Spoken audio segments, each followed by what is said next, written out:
Welcome to I Love My HBCU ?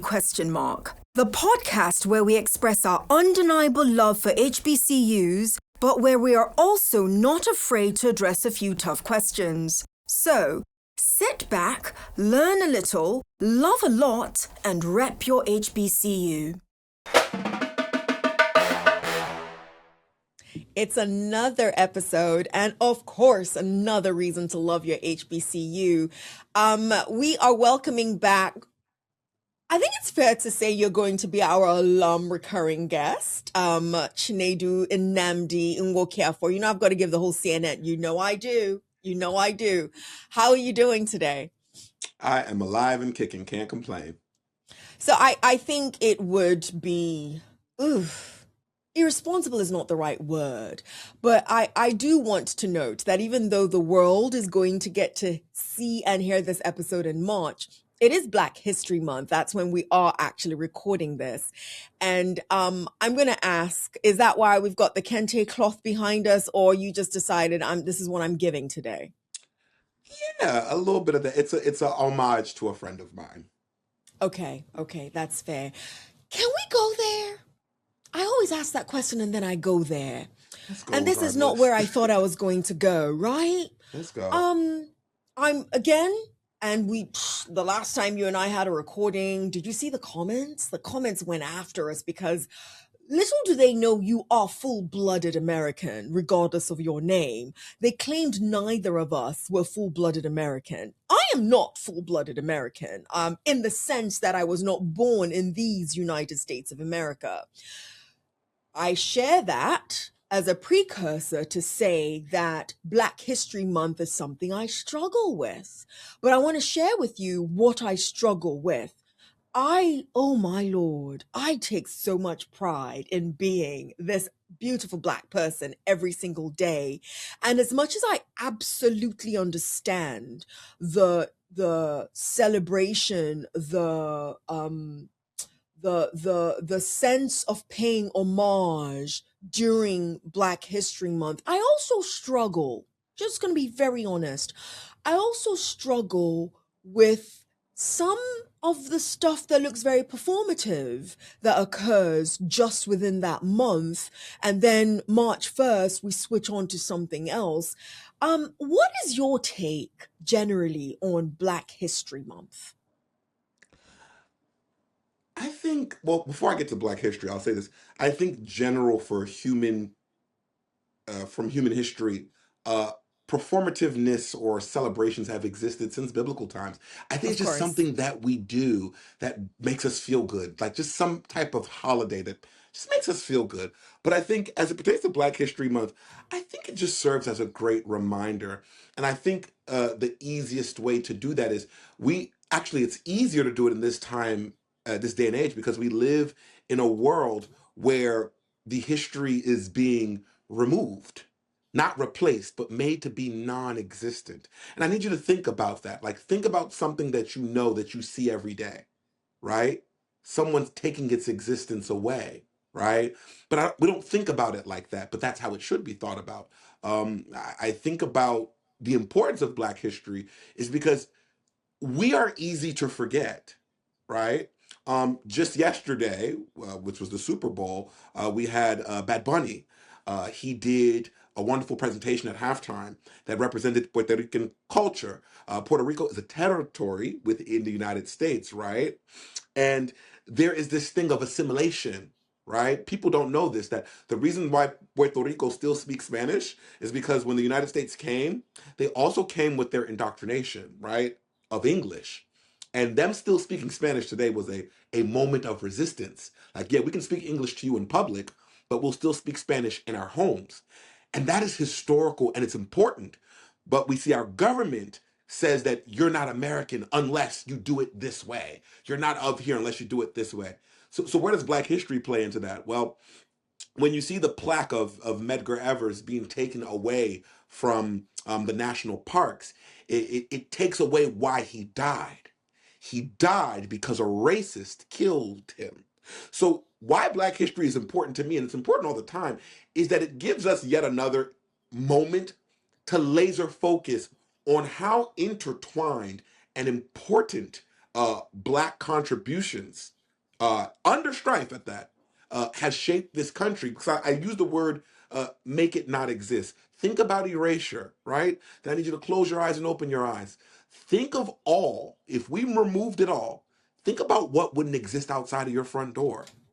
When I get on that train, will those signals exist without Granville T. Woods? When you are stopping at a four-way intersection, will that exist without Garrett T. Morgan? When we celebrate the country's 250th anniversary, wouldn't it be thanks to that wonderful gastronomist, that chef from the White House that was trained in France? We don't think about it like that, but that's what erasure is.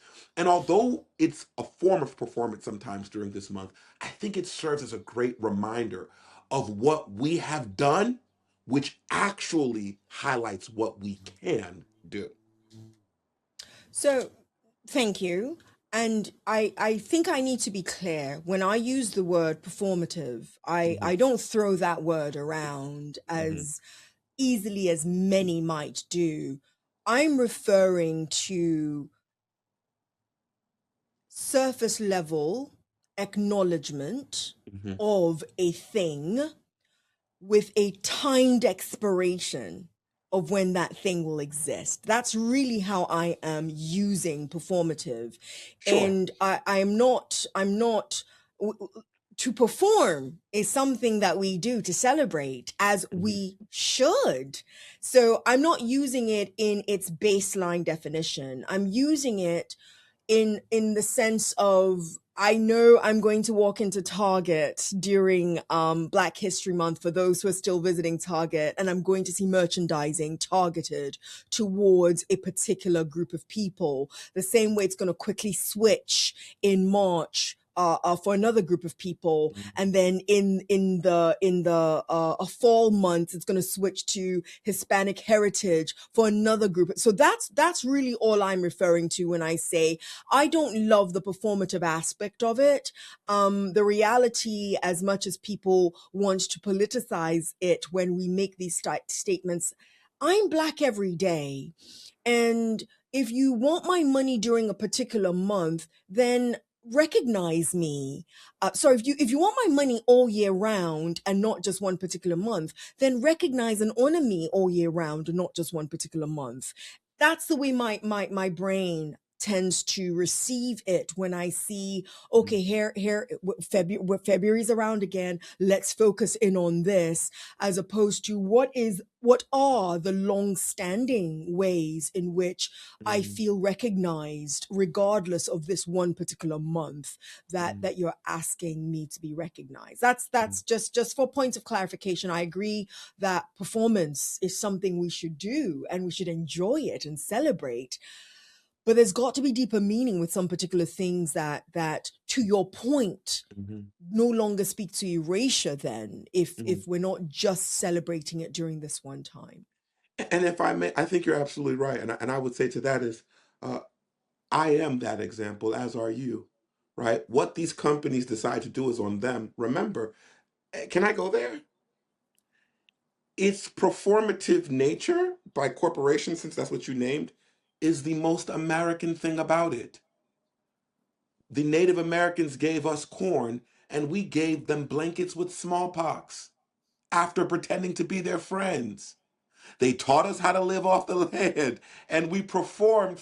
I'm just not being funny, but that is America. Unfortunately, fortunately, whether we want to take it or not. And I think people perform all the time.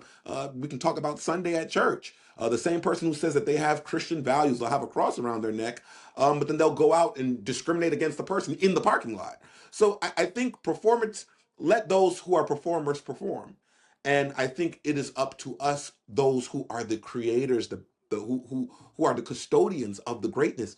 We will continue to be, because the black excellence, even though I told you I don't like that word, but the excellence in those black people that make up black history. Remember, it's historical when we cataloged it, but those people were just doing their jobs. They were just living, they were They were just just being. living. Like I think we never realized that many people who did extraordinary things didn't know it was extraordinary till somebody else said it. So that's my whole thing. Target will do Target, Walmart will do Walmart, Lowe's will do Lowe's, Home Depot will do Home Depot, and in that same way, Chinedu Nwokeafor will do him. In the same way, Tosin shall do she. And I think that's all they wrote. I like that. I like that. Again, you and I having a conversation that we are hopeful that will intrigue others, right? To internalize, to analyze how they show up for who they are in different spaces. And so I had to ask the question, but I absolutely like that. We will all do ourselves, and it only becomes performative if we aren't remaining true to who we are as persons. Listen, Chinedu, this is the perfect time to throw. Yours is going to be a little bit different. Each time you come, your rapid fire is going to be a little bit different because we've already done the normal rapid fire for you. So I'm going to throw a name. Oh Lord. Could be that. I'm going to throw a name. It could be of a person. It could be of anything. I'm just going to throw something at you, and you're only allowed to give me your very first thought of what name you hear in one word. 67 seconds on the clock. Are you ready? A question. He's like, Sorry. no, not No, yet. wait. Quick question. I just make sure I understand. Like this is like if you said hypothetically like McDonald's and like oh hamburger something like that. Absolutely. You Gotcha. but it's whatever comes to mind for you, because I don't think you're gonna give me hamburger to any of these. Definitely won't. All right. Okay, 67 seconds on the clock. Are you ready? Mm-hmm. He's not ready, but he's gonna be ready whether he likes it or not. Let's go. Trump. Ugh. Terrible. Terrible. Okay, so not the sound. I'm writing terrible. A different world. Ah, nostalgia. Nostalgia. Nicki Minaj. Sorry. Sorry. Oh, father. Erica Kirk. Agent. Agent. Interesting. Ice, not the one you drink. Slave patrols. Slave patrols. You gave me 2 words. Issa Rae.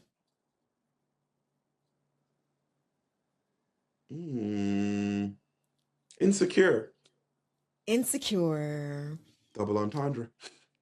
Governor Moore. The governor of Maryland. Governor Moore.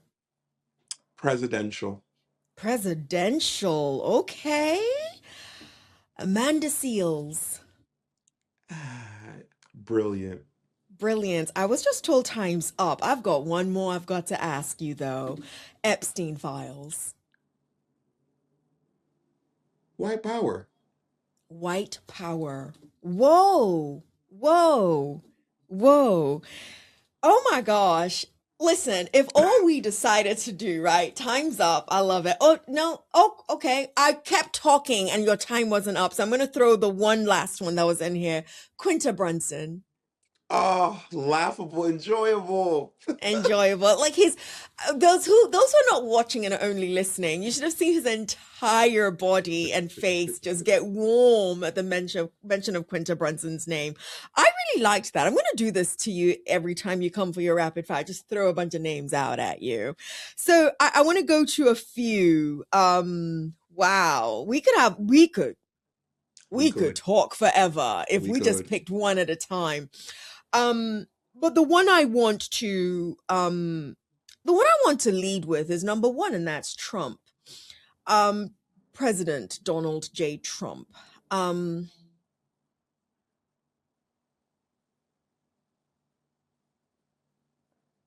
I paused, not because I'm not going to say what I'm going to say. I'm going to say it, but I always want to make sure I'm saying what I mean.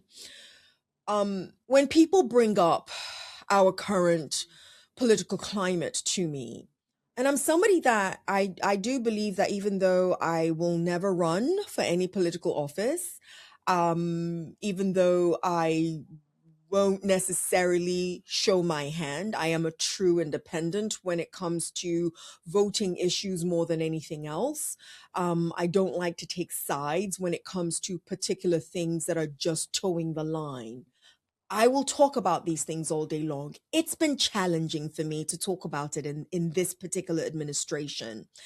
And because of that, I almost honestly want to just hunker down and just get through onto the other side because it just feels like too much. Every day feels like too much.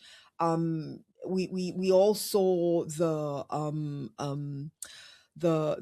infographic or video graphic that the current president posted about President Barack Obama and First Lady Michelle Obama not too long ago. That was ludicrous. It almost felt like, okay, no one's talking about me. Let me throw a grenade there because I need something said.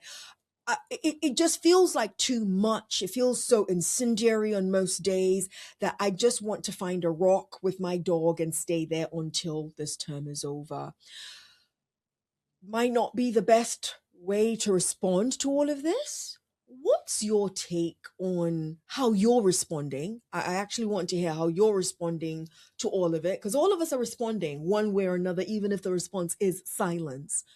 But better yet, what should we be prepared to do on the other side of this?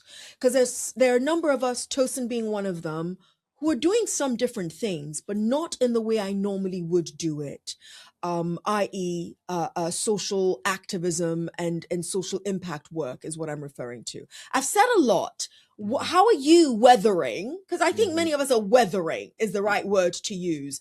How are you weathering this particular administration? And what happens next? I think I'm weathering them by seeing them as they are, taking notes. And I think what happens next is super important. I like to remind folks that Trump did not appear on us. He is of us. Now, whoever wants to be included in that us is on you, but why do I say he is of us? Because he didn't vote for himself to become president. Millions of people. So that means those millions of people were there with you at line at Walmart, with you at line at Target, maybe even with you at line marching for Black lives. And I think the only way I can explain what happens next is to think about somebody who smokes. If you smoke any inhalant, anything that you take in, right? From face value, generally speaking, I could not tell if you smoked. Let's take the sense of smell away. But if I opened your body and studied your lungs, it tells a different story. I feel like the lungs have been opened now, and we can't forget them when he leaves. We've seen the charred remains on people that we thought were neighbors, friends, that we thought were allies. And I think it's important. And here's the thing, it's important for us.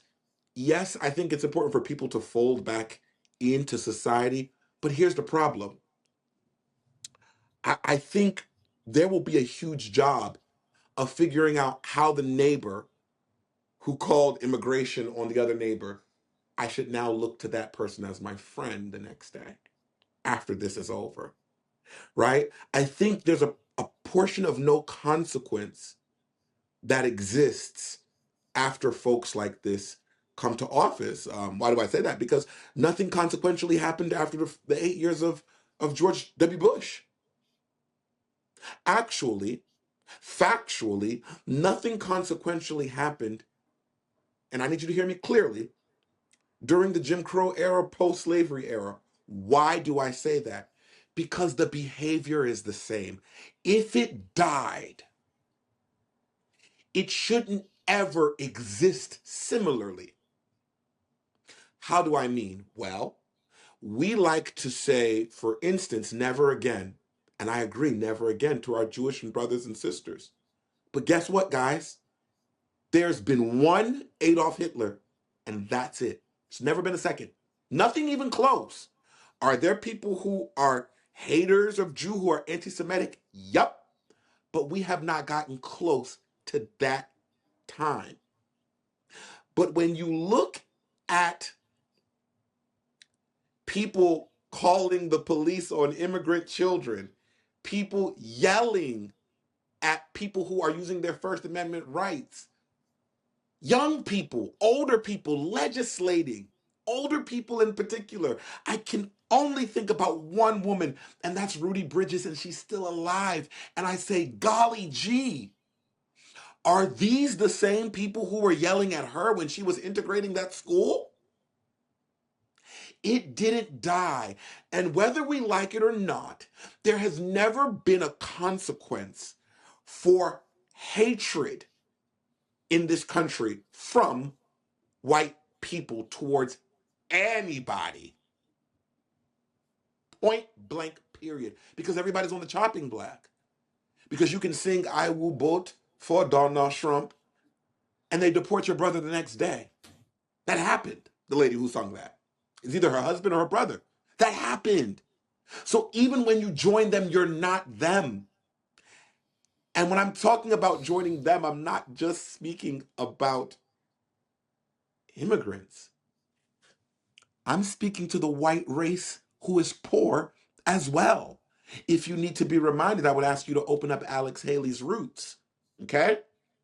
In Roots, there's a specific scene in the movie where the white man, he would be considered like a poor Midwesterner, if we're saying it today, or a poor Southerner, if you want to be geographically accurate. He had a slave who fought chickens for him. His name was Chicken George. And Chicken George was the best chicken fighter. He was the best. But he belonged to the poor, uneducated white man. And when that white man, who was a landowner too, when he went to the different high society dinners, the very, very rich intellectual Ivy League whites told him, you still aren't us.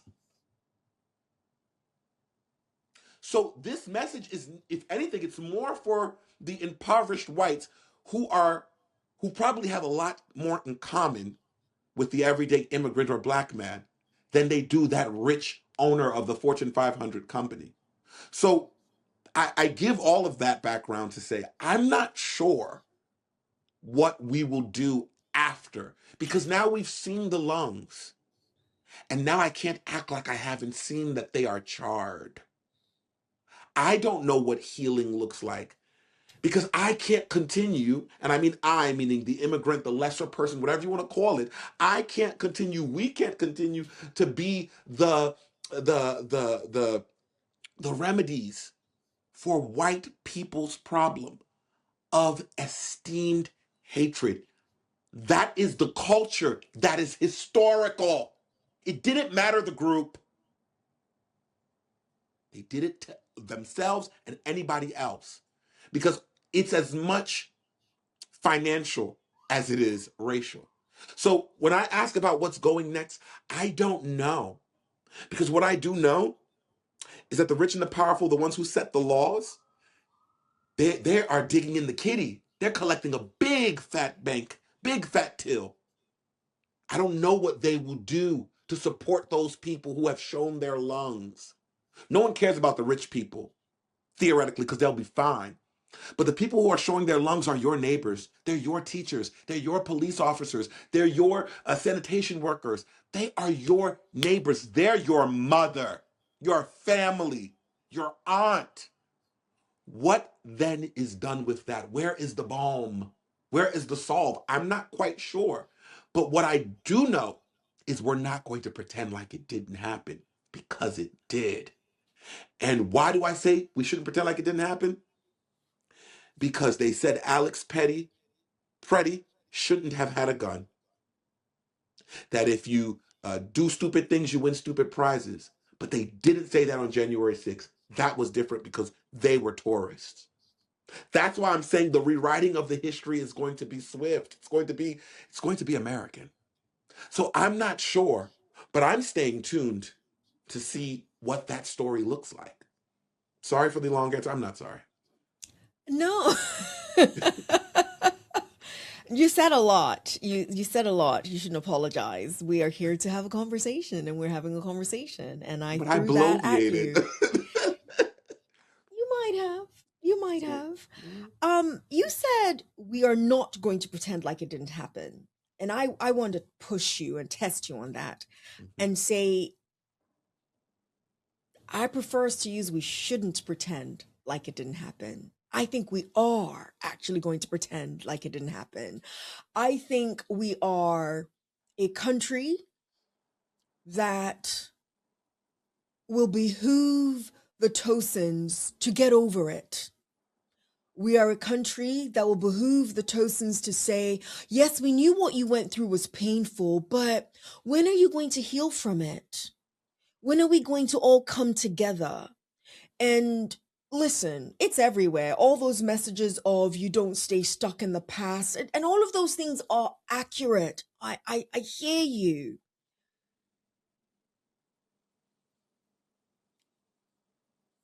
But to the persons that also say that if we forget too easily, we're probably going to repeat it sooner rather than later, and maybe even harsher, they've got a point too. And I don't think you and I have the answer. I think both of us are going to be watching, to be extremely honest with you, come 2028 and beyond. But I am curious, what has this birthed? Because on the one hand, we are looking at party delineation, which I've always had a problem with, as opposed to us looking at people and issue delineation. I think we should not pretend like all of this has not happened, but I get the sense that we are going to pretend like it didn't happen. And we're going to ask each other to come together and work together. Mind you, you're now asking me to work with a person who might have called immigration on a family member of mine.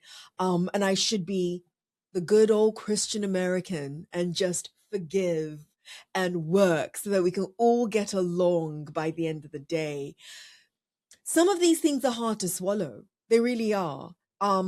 And again, I don't think Chinedu Nwokeafor for CNN has the answer, and I definitely do not have the answer. But I am curious, and I'm curious, and I challenge all of us to hold some of us accountable for what is going on around us so that we are not so quick to repeat some of these things again. I wanted to lead. Go ahead. No, please go ahead. Please go Well, ahead. we have to first agree that it was wrong. That's our biggest problem. We won't. And we won't. One of the most destructive things we've ever done in this world, according to science, is that atomic bomb on Hiroshima and Nagasaki, right? It was destructive, right? It was so destructive that we created laws, international laws, about how it could never happen again because nuclear power used in that way is destructive. Now we've agreed that we could use. There's a nuclear reactor, international thermonuclear experimental reactor being built in France with about 12 different countries, U.S. as a signatory, where we're trying to do a nuclear fission, right, or fusion, I believe. That's good with the nuclear power. That's a good use. But we agree that the bombing is a bad use because it's destructive and it's wrong, right? And because we've agreed, guess what has never happened since then? That. The problem is we never agree it was wrong. Do you know what we do? Do you know what white people, and I'm just saying this historically, do you know what they've always done? And I'll give you a perfect example of why I'm right. When Donald Trump was asked about the thing about the Obamas, you know what he said? I didn't know the caricature. I didn't know I get so many things in my inbox. I didn't even. This is what he said. This is what he said. And do you know what that reminds me of? I can't be racist. I have a white person. I have a black neighbor. I have a black child. We are not saying that this is wrong. But what will happen is we will agree this is wrong. But by the time we agreed, the price had been paid. Was it not 20 years later that we agreed that we should have never did Iraq and Afghanistan? Go collect that money back from Lockheed. Go collect it back from Northrop Grumman. Go and give me those bodies back. You can't. You can't. So I don't think this birthed anything. I think it's a Mm. reincarnation. It's the same things coming back in different people, doing the exact same things. I am preaching. It sickens me that I have the tone of Martin and Malcolm. How come their voice wasn't enough as an atomic bomb in the sense that we said never again? I'm going to quote you, and it's probably going to be an image graphic that we use of you when we get this episode out, because I think it's powerful. And I listen, you and I are going to be dragged by some commenters because of this. You and I always get dragged by commenters when we get together. But hey, I'm going to quote you. You said there has never been a consequence for white Americans for their racism. That's what you said. Mhm.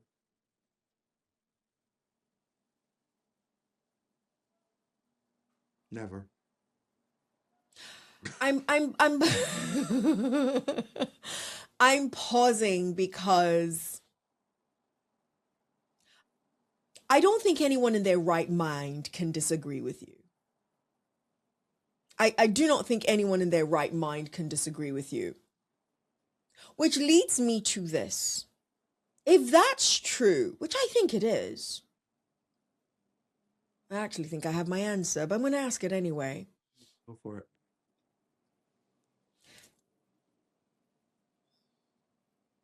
If we can't come together and identify and agree, it's got to be more than identification, but agree that it is racist what a number of or the collective white America exemplifies and enacts, especially in political ways. If we cannot agree that that is racist, then there's no accountability, there's no apology, and then of course there's no remuneration. And I know that when people hear the word remuneration, they're going to look at it literally. I don't mean it that way. I do mean not having another atomic bomb is what I mean when Tosin uses remuneration. I wish my brain was fast enough to come up with a different word that works out perfectly, but not quite yet. But that's where my brain is going, is that we all gathered together and decided that's wrong. Let's not do that. I don't think we're ever going to do that with this, by the way. And since we're never going to do that with this, should we just all accept, especially if you happen to live in these United States of America, the racism is just always going to be a part of our way of life? And we just have to individually figure out how to navigate it and not expect any different. I think we should accept it and then do something about it. I think the problem is we actually all do accept it. We don't want to do something about it part. Because we all know there's a reason why when the police pulls up, you start doing something. There's a reason why if a group of white people approached you, you might do something, as in fear or cower, right? We don't have to say it. It's in our actions. They speak louder than the words. Isn't that what we're told? But I think we don't want to do something about it, and I'm going to tell you why. And I say we as a collective. I didn't put a race on the we. None of us want to change the status quo of where we are, good or bad. I say these things freely with all the fear in my heart at the same time. Wow. Maybe the job that I want tomorrow I'll never get again because I said this, but I have to. I can't fear that it will disable me because it's wrong to do that. It's wrong to pretend like you don't see what's there. And I believe, this is my approach, my thought, that as it pertains to white people and powerful people, sometimes you become evil because you don't want the thing to come back. Terrible example, but I'm going to give one. If you step on a roach, a cockroach, to kill it, and it doesn't die, do you know what you usually do? Step on it harder because you didn't get it right the first time. And I think that is why racism prevails. And I use that cockroach example as just a very loose example of folks having to crush harder because the cost of what has been done, there is no price to pay for it if you look at price as in ones and zeros. But do you know what I know? Do you know what I know? I know that if white people respectfully could understand that respectfully, there is more love in this world that exists than your hate. Because if what you fear was even remotely true, would have been done. Just by numbers, there are more non-white people than there are white people. And there hasn't even been a percent close done. I mean, you all are in other people's countries freely. But I think it's that fear that we will do the wrong to you that you've done to us. That's what I think. That's why they run. That's why building policy to minimize isn't enough. They must build bunkers. You already got us mentally. What else do you need? But I think it's that fear. And I think that fear is almost like a drug where it's so great that it can't stop. They have to continue because they feel like if they ever stopped and we caught up with them, that we would smash, smash, kill, kill, da da da da da. It's not my ministry. Chinedu, I can already again read the comments that we're going to get. I don't read a lot of the comments, thankfully, but some do slip through. And I know a couple of the ones that we're going to get is why are they always talking about race? Why is race always on the table? And I'm going to ask you that question. Is it possible? He's like, thank you. Is it because so before I know you're chomping at the bits to respond, and I appreciate that. You and I travel a bit, and it's no secret I was not born in the United States of America. Neither was I raised in the United States of America, but I have been here. I am an American citizen, and I have been here since undergrad. I came to study here, and that's all she wrote. And I love the United States of America. But as I travel, I don't hear people talking about race as much as we talk about race over here. That's just the truth. I don't. Not in England. Not in England. Surprisingly, at least I don't experience it as much. Definitely not in different African countries. Not in North America whenever I visit. I don't visit Asia that much. Actually, have I ever visited Asia? I don't think I have. But you will tell me because I believe you visited Asia and I haven't. But I really don't hear this much talk about race as we do in specifically the United States of America. Is it?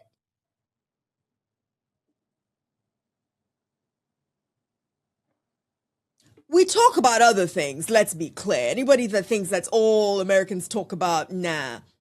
But I'm trying to phrase the question right. Is it possible? And I'm going to give my answer. I actually think the answer is no, but I want to hear your internalization of this question.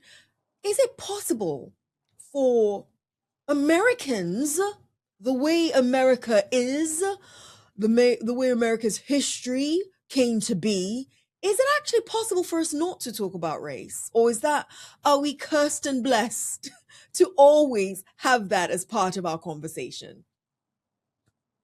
Yes, because I think it's our greatest export, racism. Now, Whoa, you said racism is our greatest export. yes, and I'll tell you why. And it's not just an American thing. And I would love to not talk about race. I would love it. And for those in the comment, this is for you. I am Nigerian. Don't know if y'all know this. Nigeria is a black country. I mean, I think it's 99% black. I would say it's 99.99%. That's how black it is. Meaning, on an average day, on an average week, I may never see a person that's not black in Nigeria. That's how black it is. I was there just a couple of months ago. But let's not talk about the commercial cities. And this is what I want folks to understand who are in the thicks of the West Virginias and the Western Marylands and faraway remote places. I was in a remote village, okay? A village that probably has a population of give or take 100, 200 people. And in this village, I went to a church ceremony, okay? This village doesn't have super huge infrastructure, but it has a wonderful church. Catholic at that. Go figure. This church became a parish 20 years ago. I happened to be there when that took place. Now, that's 20 years ago as well. Just want to make this clear. There was a booklet. Now, we all know that in booklets, you pay money, you put an ad in a booklet as a fundraiser almost, if you will. So I put an ad in a booklet to support the church because this is the village that my parents belong to. It's the village that I claim as my village. And I saw something that upsetted me. This village does not have blazing 5G LTE internet. A lot of people do not have running water in their homes. But in that booklet and at that church that was probably using a generator to keep the lights on with no central air, I'm setting the stage for you. There was a white Jesus. In the booklet, in the rectory, everything was white. I need you to understand, I am probably the whitest thing by just how it looks that some of those people will ever see in their lives, that will ever see, right? And I know that because I understand how statisticians make data and how they do statistics. Most of those people in my village are not leaving that confine. They're just not, okay? Some have never seen a white person before, but Jesus is white. How? So I just casually asked somebody. I said, it doesn't bother you that Jesus is white in this picture? And you know what the answer was? But that's how he's always been. And there you go, my dear friends. No Google, no white person standing there over you, but that's the indoctrination. That's the racism. I think we forget its subtlety because you don't think about it, but it's there. And that's how racism works. It's subtle that you don't think about it, but it's there, right? Bless you. And bless you. Those were fake sneezes. Oh, But Father, you said, Lord in heaven, you did that hold on. intentionally. I love Yes. it. Oh And my God. you said bless you. You didn't think about it. Twice. You didn't think Yes. about it. It's what you do, just like the white Jesus. They're not even thinking, how is everybody in this altar who's praising God, everybody's black, but that Messiah isn't? And I've never seen a white person before. Can we reverse it? What black object will you ever see in an all-white place? None. So this is my thing. That's why racism exists. Because we found a way, or other folks have found a way to make everything in their image. We cut nose off of the Sphinx, and when a streamer travels to Africa, lie and tell them a different reason of why that happened from erosion. We create different professionals, Egyptologists, who will now agree with certain theories that are not based on we even create diseases. I need you to listen. That said, A slave that tried to run away is a mental health disease. We even say that the Bible said that I had the right to enslave you. The Bible, the most read book in the world. That's what they said. I'm not making this up. So, yes, and I gave you a little bit of past and present. The race is always there. It's always there. It never isn't there. It's always there. That is why we go from a Lloyd Austin to a Pete Hegseth. See, in my culture, I can't afford to be a Pete Hegseth. I have to be a Lloyd Austin, whether I like it or not. Because most times, even if I am a Lloyd Austin, I'm still going to be treated like a Hegseth in the sense of looked as I am, respectfully, as low as he is in credentials. But a Hegseth can be a C student, like George Bush was, and become president. A Trump who failed at business can become president. A Melania, who I hear she's a savant and speaks multiple languages, couldn't hold a small candle wick to Michelle Obama. But she's the most amazing first lady. Why? Let me tell you why. Because the greatest way that racism works is with language.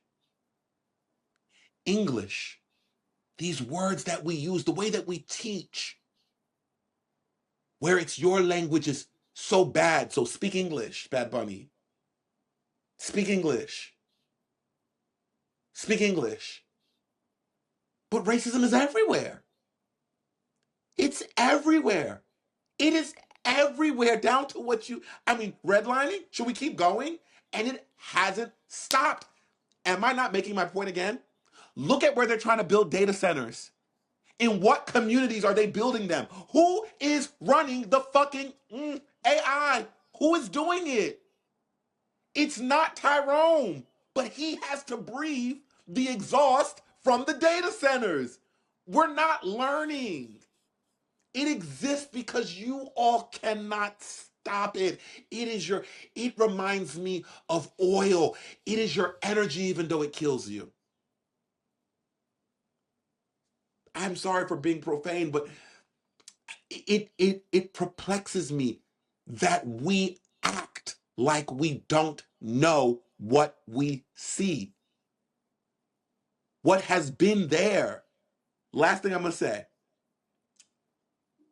Those people who crucified Jesus Christ, for those who believe, you know what's so funny? I've always told myself this. I wonder if they were watching the miracles too back in the day. I wonder if they all knew.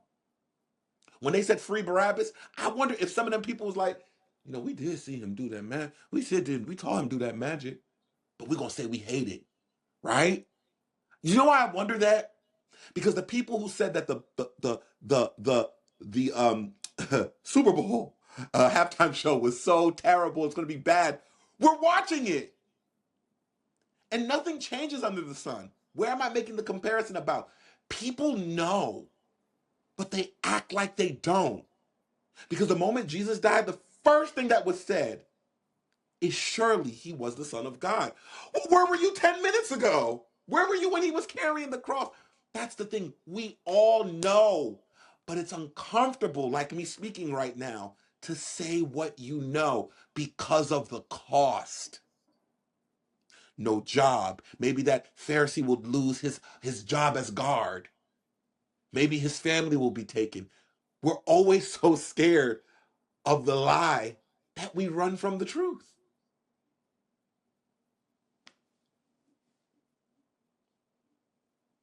I'm not sorry. I keep saying I So you can't apologize for anything that you say with conviction, whether people accept or agree or not. It's your conviction, and I appreciate you. I will always appreciate talking to somebody who is going to speak with their own conviction, whether I agree with them or not. That's irrelevant to me. You know this as well as I do. I've got so much more to ask you. I really, really wanted to ask you. about, I don't know if you've seen Tuskegee 100. It's a documentary that was done. It's either Tuskegee 100 or Tuskegee at 100. It's a documentary that was done by a Tuskegee alum. And if for those who are listening to me, when you get a chance, please go and see this documentary. It's a docu-series, to be more accurate, on Tubi. And when you've done that, then go and watch our conversation with Lewis Manley, the third, on the I Love My HBCU podcast. And I'd love, oh my Lord, I'd love to get your thoughts. Chinedu Nwokeafor, CNN is going to be back. Chinedu, Oh, we're it's done time. already. Oh my goodness. We're done already. We're done already, Chinedu. Chinedu, we're done already, and there are at least 10 more things that we need to talk about, but we're done I already. talk too much. You don't talk too much at all. It's one of the reasons why you will forever be our recurring guest, or conversationalist. You're no longer a guest to our podcast anymore. You are our conversationalist along. See how I just keep quiet sometimes when you're talking, because we need your words to breathe, and I want them to breathe where they're supposed to breathe. But I do want to say this. I want to put this on record. And the only other person that can attest to what I'm saying is our amazing producer, Chris Allen, who works on the podcast with me. Every time we stop recording, and she knows what I'm about to say, every time we stop recording, more often than not, we have another 45-minute conversation, especially with our alum. To the point that there's some of the things that they share that I wish they'd just share. You said that we're scared of the lie that we just can't speak the truth. We're scared of what will happen. And there are a couple of things that alumni have been sharing with me off record that I want you and I to talk about on record, because you and I, for better and better, I refuse to claim worse. Amen. For better and better, are okay putting voice behind some of these things that a lot of people are talking about, but don't want to be the voice behind it. So Chinedu Nwokeafor, in one word or short phrase. Short phrase. It's going to be a short phrase. There's never a word with Chinedu unless you know. In one word or short phrase, tell me one thing you are hopeful for through the rest of this particular administration.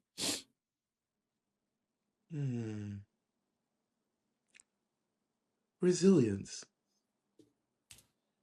We're going to leave it on one word. We're not. We're resilience. not. And He's like, we're not.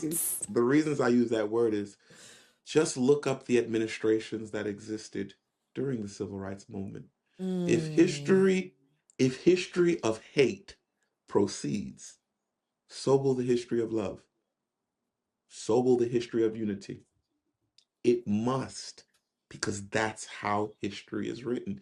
It's going to be hurtful for some, it's going to be harmful for some, but it will be helpful for all. So, Chinedu, I know this for a fact, that when we have these conversations, there are quite a few people who are intrigued. There are quite a few people who appreciate. There are also quite a few people who disagree. And after all, that's what I Love My HBCU is trying to do. Get us to think for ourselves. We bring together these amazing products of historically Black colleges and universities to converse not just about what bred us, but who we've become thereafter. It is impossible. I say this and I mean it. It's impossible for you to have heard this episode, for you to have watched Chinedu Nwokeafor and not go ahead and like this episode, not because of me, definitely because of him. But I do hope that in tandem, I have done my due diligence in encouraging you to subscribe to I Love My HBCU just by you observing our conversation. Yours in HBCU love, as complicated as it can be sometimes. See you next episode. CNN, thank you so much. My pleasure. You've been listening to I Love My HBCU ? Let's keep the conversation going as we share our stories and encourage more practical support of HBCUs, whilst, of course, holding each other accountable. Don't forget to follow and subscribe for the latest episodes. Until next time, love and lift your HBCU.